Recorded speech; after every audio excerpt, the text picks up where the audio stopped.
சகோதர சகோதரிகளே, ஏனோஸ் தீர்க்கதரிசி தனது பாவ உணர்வுகளில் இருந்து விடுபட பிறக்காத இயேசு கிறிஸ்துவின் மேல் விசுவாசம் வைத்து ஜெபித்ததினால் பாவ உணர்வுகளிலிருந்து முழுமையாக விடுவிக்கப்பட்டார் மற்றும் பிதாவினால் ஆசீர்வதிக்கப்பட்டார்.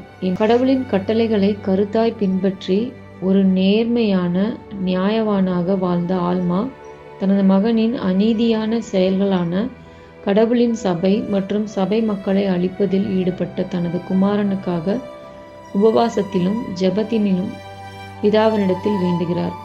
அவரது ஜெபத்தினாலும் உபவாசத்தினாலும் தேவதூதனால் அவரது குமாரன் மனம் திரும்புகிறார்.